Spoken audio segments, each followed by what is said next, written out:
இளையராஜா அவர்களை, ஜெயபால் பாண்டியன் அவர்களை,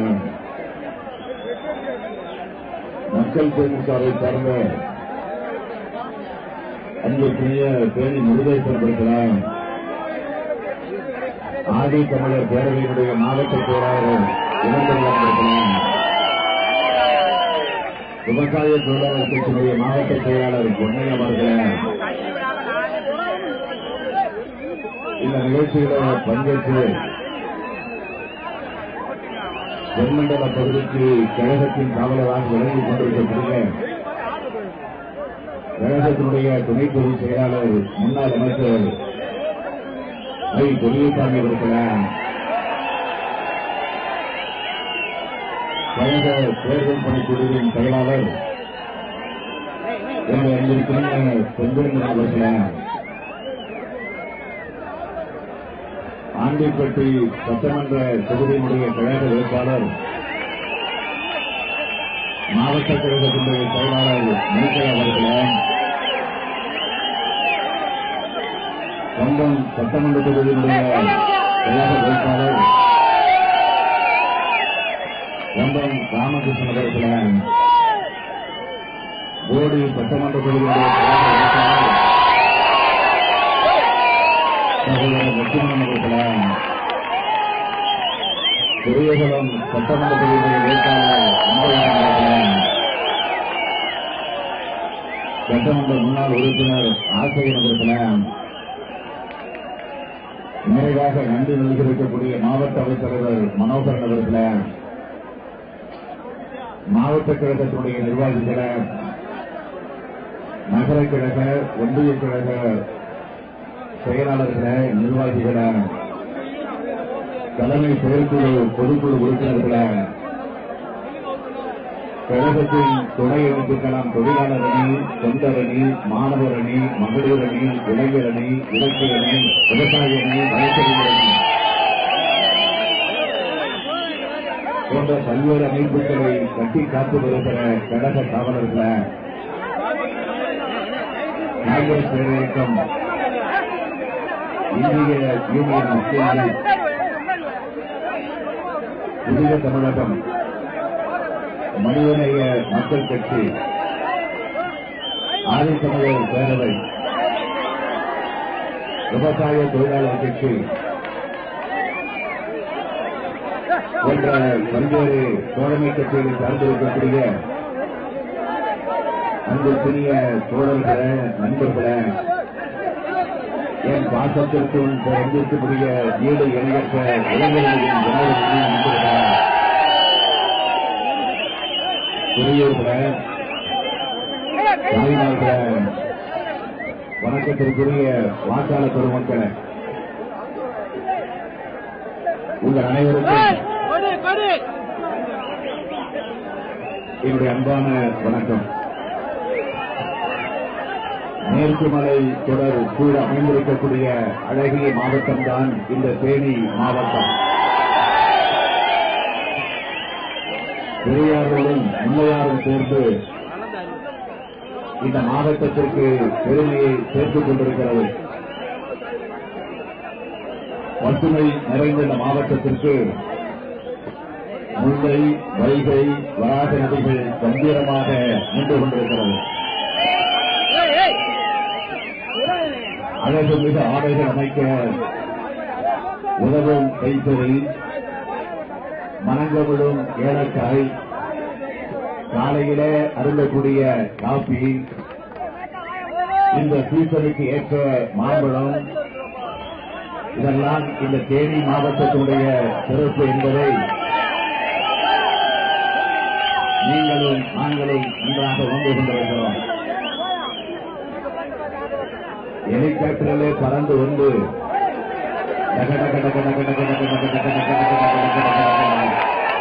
அந்த சவுண்டோடு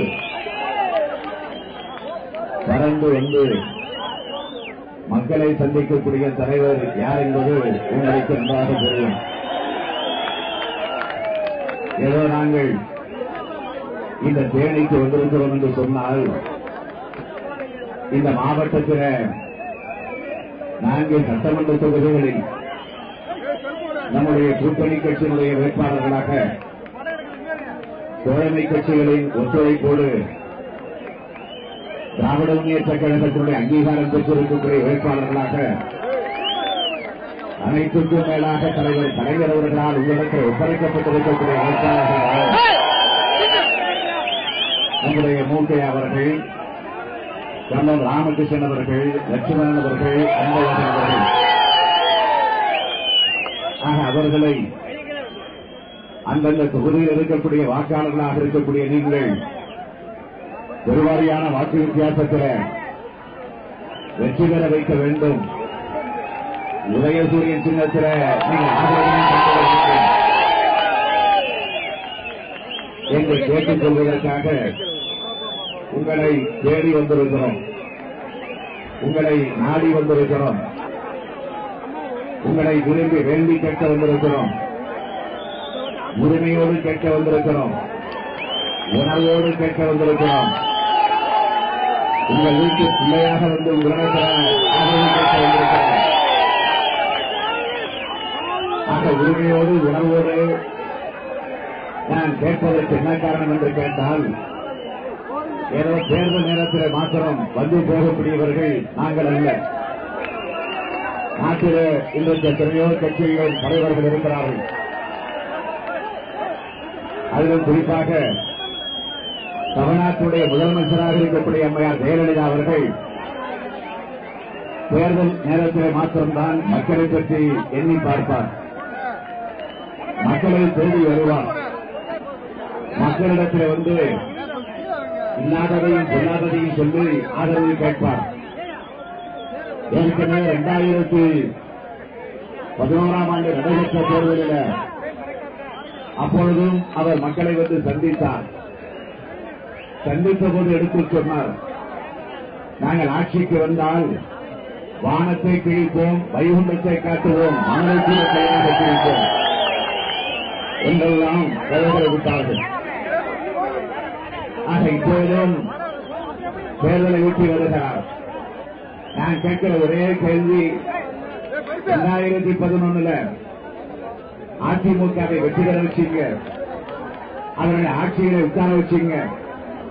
முதலமைச்சராக பொறுப்புக்கு வந்த ஜெயலலிதா அவர்கள் இந்த 5 ஆண்டு காலத்தில் ஒரு முறையாவது இந்த தேவைக்கு வந்திருக்கிறாரா, சம்பளத்திற்கு வந்திருக்கிறாரா, ஆண்டு பட்டியை திரும்பி பார்த்திருக்கிறாரா? அதேபோல அன்பழகன் இருக்கக்கூடிய பெரியகுளம் தொகுதியை அவர் எட்டி பார்த்திருக்கிறாரா?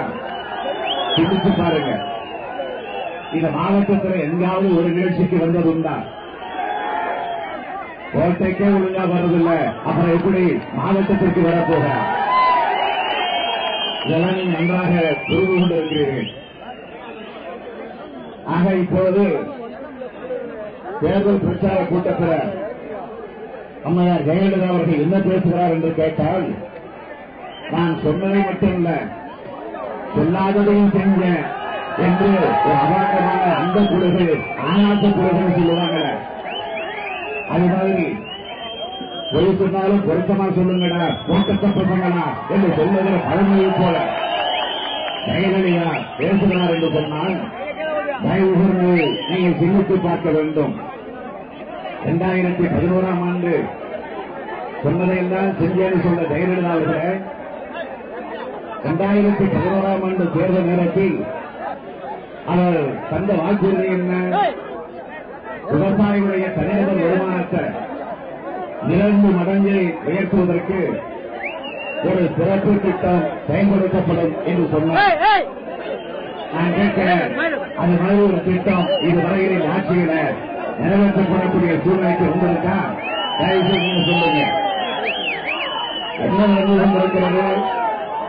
விவசாயிகள் கடன் சுமையால இந்த 5 வருஷத்துல நம்முடைய தமிழ்நாட்டில் எத்தனை பேர் தற்கொலை செய்து கொண்டு மாண்டிருக்கிறார் என்று சொன்னால், நான் புள்ளி விவரத்தோடு சொல்லுகிறேன், 2300 விவசாயிகள் தற்கொலை செய்து கொண்டு மாண்டிருக்கிறார்கள்.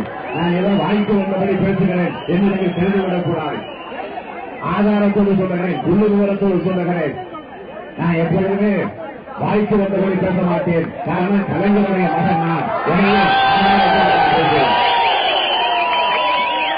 அது மட்டும் இல்ல, காவல்துறை மூலமாக விவசாயிகளுடைய டிராக்டர்கள் பறிமுதல் செய்யப்படக்கூடிய ஆட்சிதான் ஜெயலலிதா தலைமையில் இருக்கக்கூடிய ஆட்சி முழுக்க ஆட்சி. விவசாயிகளை கொடுமைப்படுத்தக்கூடிய ஒரு ஆட்சியாக இந்த ஆட்சி இன்றைக்கு இருந்து கொண்டிருக்கிறது. அப்படிப்பட்ட ஆட்சியில ஜெயலலிதா தலைமையில் இருக்கக்கூடிய அமைச்சரவையில இரண்டாவது இடத்தில் இருக்கக்கூடியவர்தான் நிதியமைச்சராக இருக்கக்கூடிய ஓபி. உங்களுக்கு தெரியும், இந்த பேர் பொருத்தமான பேர். நான் கூட பல நேரத்தில் சொன்னது உண்டு. ஓபிங்க மருத்துவமனைக்கு போனீங்கன்னா ஓபி பேசுறதுன்னு தெரிவிப்பாங்க. அவுட் பேசுறதுன்னு உள்ள வர முடியாது. வெளியில இருந்த மருத்துவமனைக்கு வெளியில வந்து, அதாவது நோயை சிகிச்சை செஞ்சுக்கிட்டு அப்படியே போயிடணும். உள்ள அனுமதிக்க மாட்டாங்க. மருத்துவமனைக்குள்ள போய் பெட்ரோல் தான் படுக்கிறது இல்லை, அவுட் பேஷண்ட். அது மாதிரிதான் இன்றைக்கு ஓபியினுடைய நிலைமை இன்றைக்கு இந்த ஆட்சியில மாறி இருக்கிறது என்பது தெளிவாக தெரிகிறது. நான் அவர் தரத்தை குறைத்து பேசுவதாக யாரும் கருதக்கூடாது. நல்லவர், ரொம்ப நாணயமானவர். அவரிடத்தில் நான் நன்மதிப்பு வைத்திருக்கக்கூடியவன். எங்கு பார்த்தாலும் நான் அவரை கும்பிடுவது உண்டு. ஆனால் அவர் என்னை பார்த்து கும்பிட மாட்டார். காரணம் பயம். உள்ளுக்குள் ஆசை இருக்கும், உள்ளுக்குள்ள என்ன இருக்கும். ஆனா நான் பார்த்தும் பார்க்காம திரும்பி போயிடுவார். அது அவருடைய நிலை. சில வாரங்களுக்கு முன்பு எல்லா பத்திரிகைகளிலும், எல்லா தொலைக்காட்சிகளிலும், எல்லா ஊடகங்களிலும் என்ன தலைப்பில் பார்த்தீங்கன்னா ஓபிஎஸ் என்ற அந்த செய்தி தான். நீங்க மறந்திருக்க மாட்டீங்க. வாட்ஸ்அப்ல கூட போட்டாங்க, நீ எங்கே என் அன்பு என்ற வாட்ஸ்அப்ல கூட தேடாத கட்சிகள் இல்லை. அமைச்சர் ஓ பன்னீர்செல்வம் இருக்கிறாரா? எங்க இருக்கிறார்? எப்படி இருக்கிறார்? பத்திரமாக இருக்கிறாரா என்ற கேள்வி இன்றைக்கு எல்லா பத்திரிகைகளிலும், எல்லா தொலைக்காட்சிகளிலும் என் மக்களிடத்தில் இன்றைக்கு இருக்கக்கூடிய கேள்வியாக விழுந்திருக்கிறது. நான் கேட்க விரும்புவது, இரண்டாவது இடத்தில் முதலமைச்சராக ஜெயலலிதாவுக்கும் ஆக கட்சி தலைவருக்கும் அவருக்கும் என்ன பிரச்சனை எதுவுமே தெரியாமல் இன்றைக்கு நான் மட்டுமல்ல மக்களும் பின்னாடி கொண்டிருக்கிறார்கள். நல்ல வேளை ஒரு நாள் திடீர்னு போயஸ் தோட்டத்துக்கு வந்ததாக ஒரு செய்தி வந்துச்சு. கட்சியுடைய அலுவலகத்தில் உட்கார்ந்ததாக ஒரு செய்தி வந்துச்சு. ஆக நமக்கு ஒரு நிம்மதி வந்துச்சு. பரவாயில்ல, நல்லாதான் இருக்காரு. ஆக எங்கேயும் காணாம போகல, எங்கேயும் வெளிநாட்டிற்கு தப்பு ஓடல, உள்ளூர்தான் இருக்காரு. ஆக நம்முடைய தமிழ்நாட்டில் தான் இருக்காரு என்று நமக்கு ஒரு நிம்மதி வந்துச்சு. பிறகு நான் கேட்க விரும்புவது, என்னதான் எதிர்கட்சியாக இருந்தாலும் சட்டமன்றத்தில் நாங்கள் எல்லாம், நான் ஐசியவர்கள், கம்ப ராமகிருஷ்ணன் அவர்கள், நாங்கள் எல்லாம் சட்டமன்றத்தில் இருக்கிறோம் என்று சொன்னால் எங்களுக்கு எதிர்வரிசையில ஆளுங்கட்சி வரிசையில அவர்தான் அவை முன்னவர். அதனால் அவருக்கு எங்கும் மரியாதை கொடுப்போம், அவையிலும் நாங்கள் எப்பொழுதும் மரியாதை கொடுப்போம். எனவே அப்படி மரியாதைக்குரியவராக இருக்கக்கூடிய அவருக்கு இப்படி ஒரு நிலைமை வந்துருச்ச அப்படிங்கிற கவலை தான் இன்றைக்கு எங்களுக்கு மட்டுமல்ல உங்களுக்கும் அந்த கவலை வந்திருக்கிறது. ஆனால் ஒன்று, ஓபிஎஸ்க்கும் அதிமுக தலைமைக்கும் ஏற்பட்ட பிரச்சனை என்ன? தேர்தலில் போட்டியிடுகிற நேரத்திலாவது அதை மக்களிடத்தில் அவர் சொல்ல வேண்டாமா? இந்த தொகுதியில் போட்டியிடுகிறார், அவர் எதிர்த்துத்தானே நம்முடைய வெற்றி வேட்பாளராக லட்சுமணன் இன்றைக்கு கழகத்தில் அறிவிக்கப்பட்டிருக்கிறார். தயவுசெய்து நீங்கள் சிந்தித்து பார்க்க வேண்டும். முதலமைச்சரோடு மிக மோதல் ஏற்பட்டிருப்பதாக நான் கருதுகிறேன். என ரொம்ப சாவு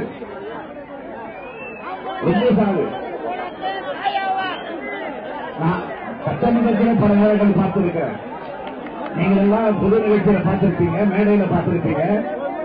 ஆனா சட்டமன்றத்தில் முதலமைச்சர் ஜெயலலிதா அவைக்குள்ள வருகிறார் என்று சொன்னால் முதல்ல எழுதி இருக்கிற ஒருவர் உண்டு சொன்னால் அது ஓபிஎஸ் தான்.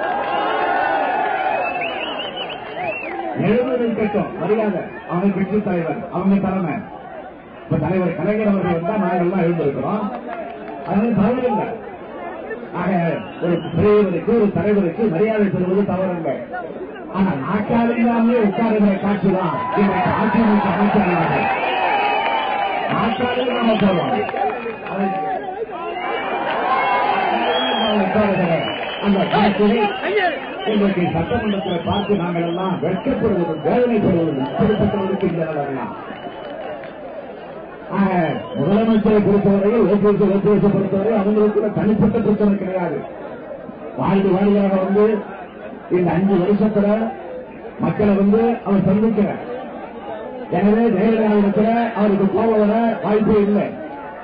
பிறகையும் சண்டை, பிறகையும் ஓபிஎஸ் சொன்னால் காணாமல் போனாரு. அதை தொகுதி மக்களுக்கு அவர் விளக்க வேண்டாமா? தேனி மாவட்டத்தில் பிரச்சனைகள் 1 2 அமைச்சர்களை 2வது முக்கிய மந்திரியாக, அதுவும் இந்த மாவட்டத்தை சார்ந்தவராக இருந்திருக்கிறார், இந்த தொகுதியை சார்ந்தவராக இருந்திருக்கிறார் என்று சொன்னால், இந்த தொகுதியில இந்த மாவட்டத்தில் எந்த திட்டமும் இந்த ஆட்சியில இந்த 5 ஆண்டு காலத்தில் நிறைவேற்றப்படவில்லையே. உதாரணத்துக்கு சொல்லணும்னா, மாம்பழ உற்பத்தியில 2வது இடத்தில் உள்ள பெரியகுளம் தொகுதியில குடிப்பகுதி கிடங்கு இல்லை, மழைச்சாலை தொழிற்சாலை இல்லை, தூர் வாரப்படல, தோட்டப்பாறான தூர் வாரப்படல, ஆண்டிப்பட்டி தொகுதியில குழந்தை தூர் வாரப்படல, வருகை ஆற்றில 13 அடி வண்டல் படிந்து கிடக்குது. 18ஆம் கால திட்டத்தில் ஆண்டுக்கு 2 முறை தண்ணீர் திறக்க இந்த ஆட்சியில நடவடிக்கை எடுக்கப்பட்டிருக்கா? நான் கேட்கிறேன். கோடி தொகுதி இது நிதியமைச்சராக இருக்கக்கூடிய பன்னீர்செல்வத்தை ஏற்கனவே நீங்கள் தேர்ந்தெடுத்த தொகுதி. அந்த தொகுதியில குறிப்பிட்டு சொல்ல விரும்புகிற குரங்கணி, கொழுக்குமலை, பிச்சங்கார, அகமலை உள்ளிட்ட 10 மலை கிராமங்களுக்கு சாலை வசதி இல்லை, மின்சார வசதி இல்லை, இலவம் மஞ்சுக்கு ஒரு தொழிற்சாலை கிடையாது, போக்குவரத்து நெரிசலை குறைக்க ஒரு புறவழிச்சாலை கிடையாது, ஏலக்காய் உற்பத்திக்கு ஏற்ற விலை நிர்ணயம் செய்யப்படல. இந்த குழுமை இந்த 5 வருஷமா இந்த ஆட்சியில இந்த மாவட்டத்தில் இருக்கக்கூடிய நீங்கள் அனுபவித்துக் கொண்டிருக்கக்கூடிய கொடுமைகள் இவை. இதே மாவட்டத்தில் திராவிட முன்னேற்ற கழகம் ஆட்சி பொறுப்பிருந்த நேரத்தில் கொண்டு வந்த திட்டங்கள் எல்லாம் நீங்க மறந்திருக்க மாட்டீங்க. உதாரணத்துக்கு சொல்லணும்னா, பெரியகுளம் கொடைக்கானல் அடுக்கும் சாலை அமைக்கும் பணி தொடங்கணும். ஆனா தொடங்கிய திமுக ஆட்சி அதை தொடர்ந்து இந்த ஆட்சி நிறைவேற்றி இருக்கிறதா? அதை கிடப்பில் போட்டிருக்கிறாங்க. அதே மாதிரி பெரியகுளம் குறும்புகர் அருவிக்கு மேல பாம்பாத்துல குறுக்கு வெவ்வாய்ப்புற அணை திட்டம், அதையும் திமுக ஆட்சியில தான் தொடங்கினோம். அதுவும் இன்றைக்கு இந்த ஆட்சியில குப்பை கூடையில போடப்பட்டிருக்கிறது. சின்னமலையில வாழை உற்பத்திக்கு கழக ஆட்சியில கட்டப்பட்ட குறைபலனை கிடந்து அதையும் இந்த ஆட்சியில போட்டிருக்கிறாங்க. அதேபோல தேவாலயத்தில் திறக்கப்பட்ட உழவர் சந்தையும் செயல்படல, அதையும் இந்த ஆட்சியில மூடிட்டாங்க. இப்படி திராவிட முன்னேற்ற கழக ஆட்சியில கொண்டு வந்த திட்டங்களை மூடி அவர்களாவது புதிய திட்டங்களை கொண்டு வந்திருக்கிறாங்களா? அதுவும் கிடையாது. எனவேதான் 2016ஆம் ஆண்டு மே மாதம் 16ஆம் தேதி நடைபெறவிருக்கக்கூடிய தேர்தலில் நீங்கள் எல்லாம் திராவிட முன்னேற்ற கழகத்தினுடைய வேட்பாளர்களாக நிறுத்தப்பட்டிருக்கக்கூடிய நம்முடைய சகோதரர்களை, நண்பர்களை பெருவாரியான வாக்கு வித்தியாசங்களை வெற்றி பெறுவதற்கு சட்டமன்றத்திற்கு அனுப்பி அதன் மூலமாக தமிழ்நாட்டில் 6வது முறையாக தலைவர் கலைஞருடைய ஆட்சி பொறுப்பேற்று சொன்னார். இந்த மாவட்டத்தில் மிக மிக முக்கியமான பிரச்சனை முல்லை பெரியார். மாவட்ட விவசாயிகளுடைய உயிர்நாடி பிரச்சனையாக இருக்கக்கூடியதுதான் முல்லை பெரியார் என்பது உங்களுக்கு தெரியும். அந்த முல்லை பெரியார் அணையுடைய நீர்மட்டத்தை 136 அடியாக குறைக்க ஒப்புக்கொண்டது அதிமுக அரசு. பிறகு தலைவர் கலைஞர் அவர்கள் முதல்வராக வந்ததற்கு பிறகுதான் 136 அடியை முதல் கட்டமாக 142 அடியும் பிறகு 152 அடியும் உயர்த்தி பெறுவதற்கு நடவடிக்கை எடுக்கப்பட்டதை நீங்கள் எல்லாம் மறந்திருக்க மாட்டீங்க. 2016 ஆட்சிக்கு வந்த ஜெயலலிதா முல்லைப்பெரியாறு அணைக்கு மத்திய தொழில் பாதுகாப்பு படை மூலம் பாதுகாப்பு வழங்க வேண்டும் என்று தமிழக சட்டமன்றத்தில் 15/11/2011 தீர்மானம் போட்டார். பிறகு உச்சநீதிமன்றத்தில் அதற்காக வழக்கு போட்டார். அந்த வழக்கு தள்ளுபடி செய்யப்பட்டது. தள்ளுபடி செய்யப்பட்ட அந்த வழக்கை குறித்து இடைக்கால மனு தாக்கல் செய்தது அதிமுக அரசு. சில தினங்களுக்கு முன்பு அந்த மனுவையும் இன்றைக்கு உச்சநீதிமன்றம் தள்ளுபடி செய்திருக்கிறது. அதாவது தள்ளுபடி செய்யப் போகிறோம் என்று உச்சநீதிமன்றத்துடைய தலைமை நீதிபதி அறிவித்தவுடன் நாங்களே வாபஸ் வாங்கிக் கொள்கிறோம் என்று துவங்க பெற்றுக் கொண்ட ஆட்சிதான் இன்றைக்கு தமிழகத்தில் நடைபெறக்கூடிய இந்த கொடிய அதிமுக ஆட்சி. முல்லைப்பெரியாறு பாதுகாப்பிற்காக இடைக்கால மனு போடுவதாக தொழிலாளர்கள் போடுவதா என்பது கூட தெரியாத ஒரு செயலற்ற ஆட்சிதான் ஜெயலலிதா தலைமையில் இருக்கக்கூடிய அதிமுக ஆட்சி. எனவே அதிமுக அரசு இன்றைக்கு ஒரு செயல்பாடு அரசு என்று நான் திரும்ப இன்றைக்கு நான் சொல்லிக் கொண்டிருக்கிறேன். முல்லைப்பெரியாறு பாதுகாப்பு வருவது என்பது எவ்வளவு முக்கியமான ஒன்று. நீங்கள் எல்லாம் அறியாதவர்களாக இருக்க முடியாது. இந்த மாவட்ட விவசாயிகளுக்கும் மற்ற மாவட்ட விவசாயிகளுக்கு எவ்வளவு முக்கியமான பிரச்சனை இது. அந்த அணைக்கு மத்திய தொழில் பாதுகாப்பு உட்பட பாதுகாப்பு வழங்கக்கூடிய விஷயத்தில் அதிமுக அரசு இவ்வளவு அலட்சியமாக நடந்து கொண்டிருப்பது என்பது உள்ளபடி நமக்கெல்லாம் வேதனையை வெட்கத்தை வழங்கக்கூடிய நிலைகள் என்று தெரிந்து கொண்டிருக்கிறது. முல்லைப்பெரியாறு விஷயத்தில் மட்டுமல்ல, மாநிலத்தில் இருக்கக்கூடிய இரு விஷயமாக இருந்தாலும் இப்படித்தான் இந்த ஆட்சி செயல்பட்டுக் கொண்டிருக்கிறது. ஏன் நிதியமைச்சராக இருக்கக்கூடிய ஓ பன்னீர்செல்வமும் அப்படித்தான் நடந்து கொண்டிருக்கிறார். இன்றைக்கு தமிழகத்தினுடைய கடன் சுமை எவ்வளவு? திமுக ஆட்சியிருந்தப்ப 1,00,000 கோடிக்குள்ள அடக்கி வச்சிருந்தோம். இப்ப இந்த 5 வருஷத்துல 4,00,000 கோடி ரூபாய் கடன் சுமை. ஆக ஒவ்வொரு தமிழ்நாட்டில் இருக்கக்கூடிய ஒவ்வொரு மக்களுடைய ஒவ்வொரு மனிதனுடைய தலைகுனிவு இன்றைக்கு தான் ஏற்பட்டிருக்கிறது. ஆக கழக ஆட்சியை விட இன்றைக்கு 3 மடங்கு அதிக கடனை இன்றைக்கு உருவாக்கி இருக்கக்கூடிய ஆட்சி ஜெயலலிதா ஆட்சி. உங்களுடைய தலையிலும் 41,000 கடன் சுமை ஏற்கப்பட்டிருக்கிறது.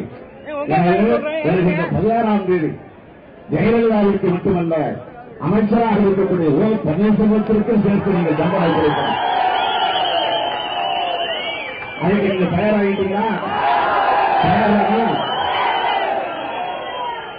இன்று திராவிட முன்னேற்ற கழக விவசாயிகள் மீது எந்த அளவிற்கு அக்கறை எடுக்கப்பட்டிருக்கிறது என்பதற்கு வேற ஒன்றும் சாட்சி இல்லை. கையிலே இருக்கக்கூடிய புத்தகம் தான் தேர்தல் அறிக்கை. இது திராவிட முன்னேற்ற கழகத்துடைய தேர்தல் அறிக்கை. 2006 தலைவர் கலைஞர் அவர்கள் தேர்தல் அறிக்கை வெளியிட்டப்போ நாடே இன்றைக்கு எப்படி பாராட்டியது? ஹீரோ நாங்க, கதாநாயகன் நாங்க. ஆக இப்ப 2014 வெளியிட்டிருக்கக்கூடிய இந்த தேர்தல் அறிக்கை வேறு ஹீரோ அல்ல, சூப்பர் ஹீரோ, சூப்பர் கதாநாயகன். கதாநாயகனா உங்களுக்கு தெரியும், சினிமாவில ஹீரோ நடிக்கிறாரு பாருங்க. அந்த ஹீரோவுடைய பாத்திரம் எப்படி இருக்கும்? கெட்ட பாத்திரம் நடிக்க மாட்டார், நல்ல பாத்திரம் தான், நல்லது செய்யக்கூடிய நிலை தான். ஒரு 2-3 டூயட் சாங் இருக்கும், காதல் காட்சிகள் இருக்கும், ஊழல் இருக்கும், அப்புறம் கூடல் இருக்கும். அதுக்கு பிறகு வெள்ளிடத்திலிருந்து தன்னுடைய காதலிய கதாநாயகை காப்பாற்றி கொண்டு வரக்கூடிய காட்சி இருக்கும். அது மாதிரி இன்றைக்கு கொடுமையிலே சிக்கி தவித்துக் கொண்டிருக்கக்கூடிய, ஏன் ஒரு வில்லியிடம் சிக்கி துடித்துக் கொண்டிருக்கக்கூடிய இந்த தமிழ்நாட்டை கதாநாயகங்கள் இளைஞரால் வெளியிடப்பட்டிருக்கக்கூடிய இந்த தேர்தல் அறிக்கை காப்பாற்றப் போகிறது. அதுதான் உண்மை. இந்த 151 உறுதிமொழி இருக்கிறது, 1-2 அல்ல, 151 வாக்குறுதிகள். 151 வாக்குறுதிகளையும் நான் தலைப்புச் செய்தியா சொன்னா கூட 2 மணி நேரம் ஆயிடும்.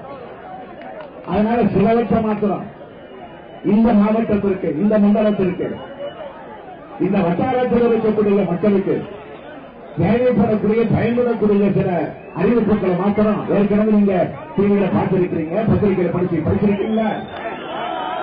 டிவியில பார்த்திருக்கீங்க. அதனால அதையும் உங்களுக்கு விளக்கம் சொல்ல வேண்டிய அவசியம் இல்லை. சுருக்கமாக தலைப்பு செய்திகளாக நான் சொல்ல விரும்புகிறேன். சிறு சிறு விவசாயிகள் பயிர்க்கடனை ரத்து செய்யப்படும் என்று அறிவிக்கப்பட்டிருக்கிறது. வேளாண்மைக்கென்று தனி நிதிகளை அளிக்க தயாரிக்கப்படும் என்ற அந்த அறிவிப்பு இந்த அறிக்கையில் வெளியிடப்பட்டிருக்கிறது. இயற்கை வேளாண்மைக்கு வேளாண் துறையில தனியே ஒரு பிரிவு அமைக்கப்படும்.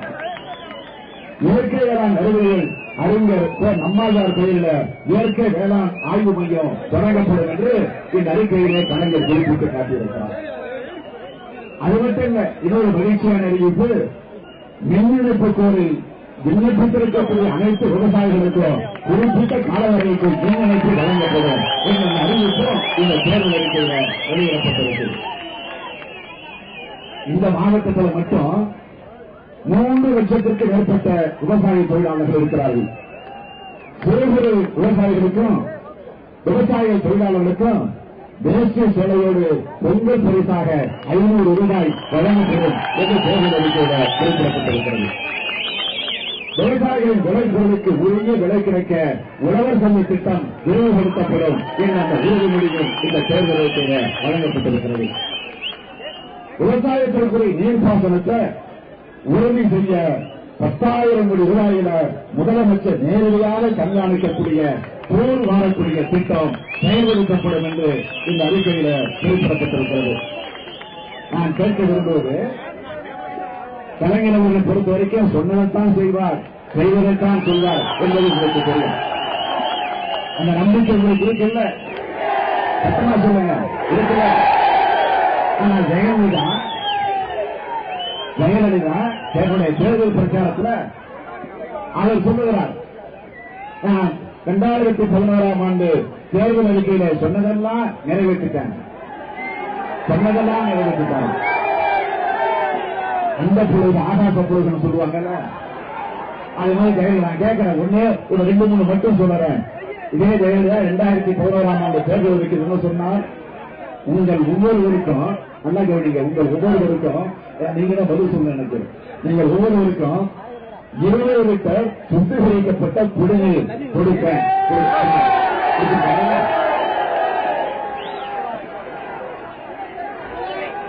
அம்மா ஜெயலலிதா அவர்களே, நான் கேட்கிறேன், இதெல்லாம் சொன்னீங்களா, செஞ்சீங்களா?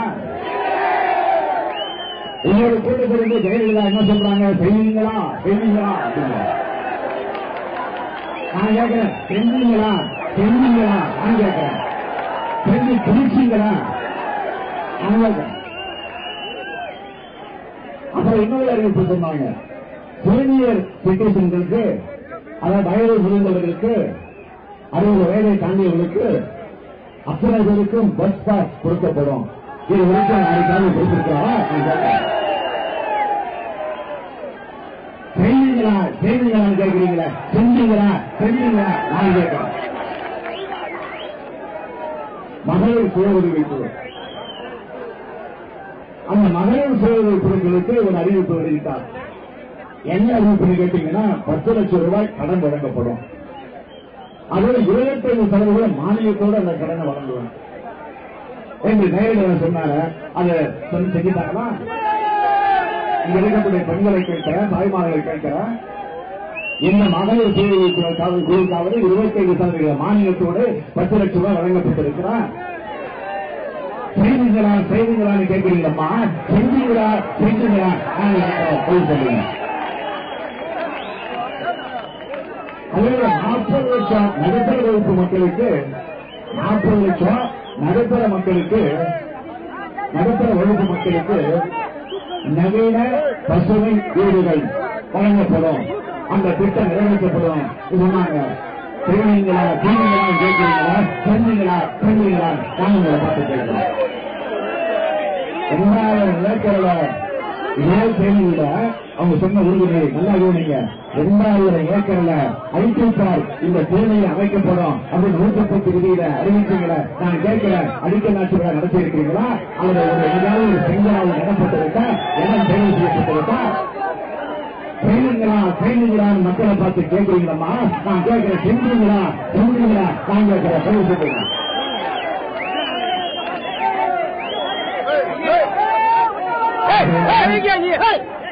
நான் எதையெல்லாம் கேட்டுக்கொள்ள விரும்புகிறேன்.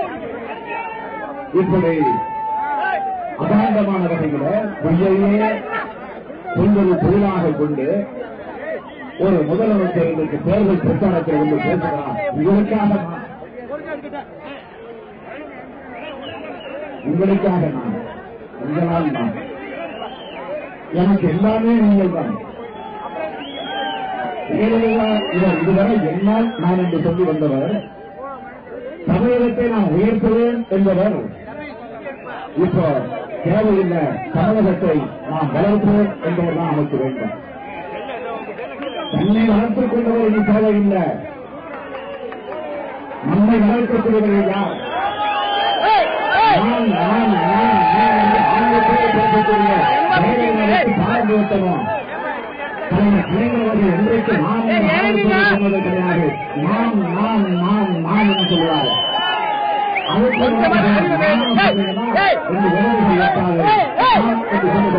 அந்த இரண்டு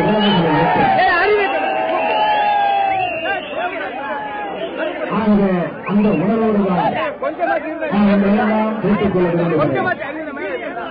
நமக்கு பயணத்தை 7 செய்திருக்கிற அந்த பயணத்தை நீங்கள் எல்லாம் பார்த்திருக்கிறீர்கள். பொதுமக்கள் பார்த்தார்கள், மனித பெருமக்கள் பார்த்தார்கள். நடந்து வந்த இதிலிருந்து அரசு போக்குவரத்து சேவைகளை ஏறின இதே தேவை நேரத்தில் முடிய போகிறதா? மறந்து இன்னும் 10 நாள் எதுக்காக சொல்லணும்னா, எப்போதும் உங்க ஊரில் இருக்கக்கூடியவங்க நாங்கள். நான் 234 சட்டமன்ற தொகுதியில் என்னுடைய பயணத்தை முடிச்சுட்டு எல்லா தரப்பு மக்களையும் சந்திச்சு விவசாயிகளை, நெசவாளர்களை, தொழிலாளர் நண்பர்களை, தொழிலதிபர்களை, சிறு குறு தொழில் நடத்தக்கூடிய நண்பர்களை, பட்டதாரிகளை, வேலையில்லாத பட்டதாரிகளை, இளைஞர்களை, மாணவர்களை, அரசு ஊழியர்களை, ஆசிரியர் பொதுமக்களை, பிற்படுத்தப்பட்ட மக்களை, தாழ்த்தப்பட்ட மக்களை, சிறுபான்மை சமுதாயத்தை சார்ந்திருக்கக்கூடிய மக்களை, இளைஞர்களை, மாணவர்களை, மகளிர் தொழில்களுக்கு சார்ந்த சகோதரிகளை, இப்படி எல்லா தரப்பு மக்களையும் சந்தித்து பிரச்சனைகளை கேட்டுட்டு நான் அதற்கு பிறகு பத்திரிகையாளர்களை சந்திச்சேன். அவர்களிடத்தில் பேசுகிறவர்கள் கூட குறிப்பிட்டு சொன்னேன். ஏன் இந்த வேலையில் இருக்கக்கூடிய நம்முடைய முன்னோடிகள், நம்முடைய நிர்வாகிகள், ஏன் தலைவர் கலைஞர், நம்முடைய பொதுச் செயலாளர் பேராசிரியர், இப்படி ஏன் மற்ற கட்சி, மாற்றுக் கட்சி, எதிர்கட்சி தலைவர்கள் கூட அடிக்கடி பேசுகிற சந்திக்கிற வாய்ப்புகள் கிடைப்பது உண்டு. அப்படியெல்லாம் சந்திச்சப்போ நமக்கு நாமே பாராட்டாதவர்களே இல்லை. ஒரு சில விமர்சனம் பண்ணாங்க, கலர் சட்டை போட்டுக்கிட்டு ஷூட்டிங்கு போறான் அப்படின்னாங்க. கலர் சட்டை போடுவது தவறா? இது எனக்கும் வசதியா இருக்கு. ஓடி வரேன், வேகமா நடக்கிறேன், சைக்கிள்ல போறேன், பைக் ஓட்டுறேன், டிராக் ஓட்டுறேன், வசதியா இருக்கு. அது மட்டும் இல்ல, 23 வயசு வயசு குறைகிற ஒரு மாணவனை போல என்ன தவறு? நான் ஷூட்டிங் போற மீட்டிங்க்கு வந்திருக்கிறேன்.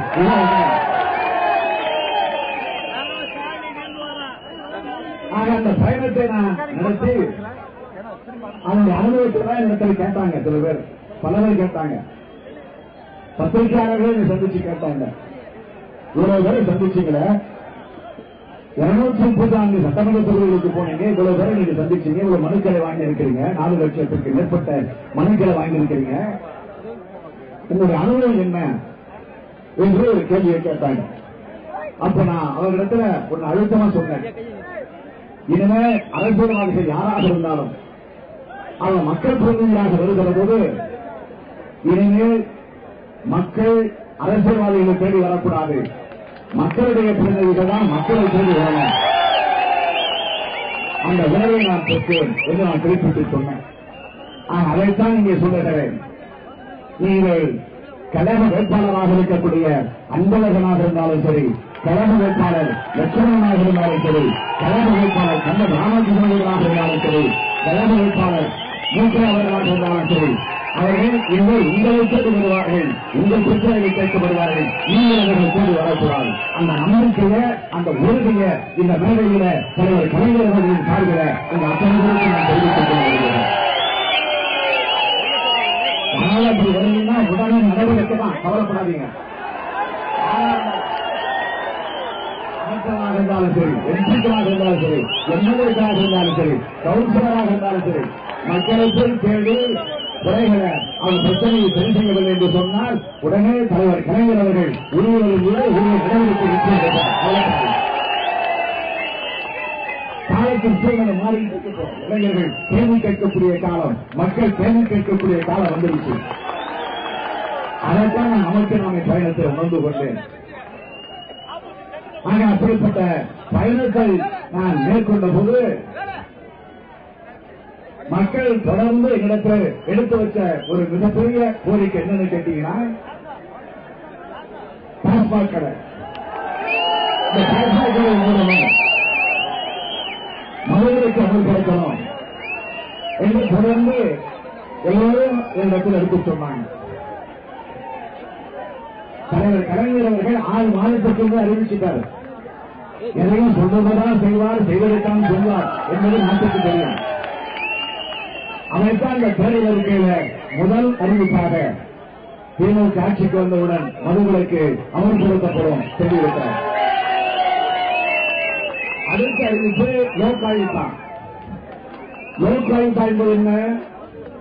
ஊழலற்ற ஒரு ஆட்சி, லஞ்ச லாவணியமற்ற ஒரு ஆட்சி, கரப்ஷன், கமிஷன், கலெக்ஷன் இல்லாத ஒரு கண்ணியமான ஆட்சி, மக்களுக்கு பாடுபடக்கூடிய ஆட்சி இருக்கணும்.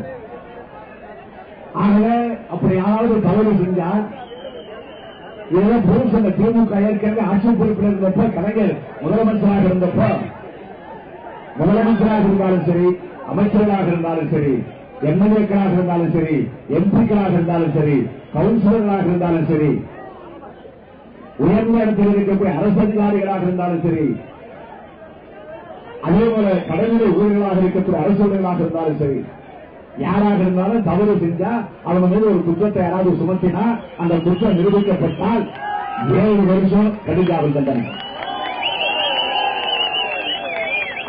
ஆக ஒரு குற்றத்தை தவறாக யாராவது சொன்னா அவங்களுக்கு தண்டனை 3 வருஷம், அது நிரூபிக்கப்படுமா 3 வருஷம். இது இப்ப இல்ல, ஏற்கனவே. அப்ப விவசாயிதாங்கிற பேரு கிடையாது. ஆனா இடையில வந்து அதிமுக ஆட்சி அதை நீக்கிடுச்சு. அதனால இப்ப லோக்காயுதா என்பது இன்றைக்கு இந்தியாவில ஒரு குறிப்பிட்ட சில மாநிலங்கள்ல கொண்டு வந்திருக்கிறாங்க. வரவேற்கப்பட வேண்டிய ஒன்று. ஆகவேதான் அதைத்தான் தலைவர் கலைஞர் அவர்கள் இந்த தேர்தல் அறிக்கையில 2வது உறவுமொழியாக வழங்கியிருக்கிறார்கள். அதற்கு பிறகு ஒன்றே ஒன்று நிறைவாக சொல்லுகிறேன். நான் ஒவ்வொரு மாவட்டத்திற்கு சென்றபோது மாணவர்களை எல்லாம் ஒவ்வொரு மாவட்டத்திலும் சந்திச்சு, இதே தேனி மாவட்டத்துக்கு வந்த மாணவர்களை சந்திச்சோம். அப்படி சந்திச்சப்போ திமுக ஆட்சியில சமச்சீர் கல்வி கொண்டு வந்தீங்க, இலவச பஸ் பாஸ் திட்டம் கொண்டு வந்தீங்க, பிற்படுத்தப்பட்ட மக்களுடைய முன்னேற்றத்திற்கு பல அறிவிப்புகளை கல்வித்துறையில செஞ்சீங்க, சிறுபான்மை சமுதாயத்தை சார்ந்த பிள்ளைகளுக்கு கல்வியில பல சலுகைகளை தந்தீங்க. ஆனா இப்ப 5 வருஷமா எதுவும் இல்லை. இதை விட கொடுமை என்னன்னு கேட்டீங்கன்னா, நாங்க எங்கள் கல்வியை கேட்க கடன் வாங்குகிறோம். எங்க வங்கிகள்ல கடன் வாங்குவது கல்வியை கற்க நாங்கள் அறிவு வளர்த்துக் கொள்வதற்கு. ஆனால் அந்த கடனை குறைந்த காலத்தில் செலுத்த முடியல. அது செலுத்தாத காரணத்தால் வட்டி கட்டுறோம். வட்டியை முறையாக கட்டலன்னா அந்த வட்டிக்கு வட்டி கட்டுறோம். ஆகவே இப்படியாவது வட்டியை தள்ளுபடி பண்ணுங்க, இதுதான் கோரிக்கை. நான் இதெல்லாம் குறிச்சுக்கிட்டு நம்முடைய தேர்தல் அறிக்கையை தயாரிப்பதற்காக நியமிக்கப்பட்ட டி.ஆர். பாலு அவர்கள் தலைமையில் அமைந்த குழுவோடு நாம் போய் பேசணும். அதற்கு பிறகு தலைவரோடு போய் பேசணும். தலைவரிடத்தில் போய் சொன்னோம். தலைவரிடத்தில் போய் சொன்னப்போ தலைவர் சொன்னார் வட்டி இல்ல, நான் கல்விக்கடன் முழுமையும் தள்ளுபடி பண்றேன் என்று தலைவர்கள் கண்டுபிடிப்பாங்க. ஆகவே இப்படி ஒரு அருமையான தேர்தல் வாக்குறுதிகளை உறுதிமொழிகளை வழங்கியிருக்கக்கூடிய இந்த தேர்தல் அறிக்கை இருக்கக்கூடிய 501 உறுதிமொழிகள் நிறைவேற்றப்பட வேண்டும் என்று சொன்னால் தமிழ்நாட்டில் 6வது முறையாக கலைஞருடைய ஆட்சி உதயமாகும். அதற்கு நம்முடைய வேட்பாளர்களாக உங்களிடத்தில் ஒப்படைக்கப்பட்டிருக்கக்கூடிய பிரிவுகளும் தொழிலுடைய வேட்பாளர் அன்பழகன் அவர்கள், நம்முடைய கோடி திருநெல்வேலிய கழக வேட்பாளர் லட்சுமணன் அவர்கள், கம்பன்குடியுடைய கழக வேட்பாளர் தம்மன் ராமகிருஷ்ணன் அவர்கள், உங்கள் மாவட்ட செயலாளர் நம்முடைய ஆந்திரப்பிரதேச கழக வேட்பாளர் அவர்கள்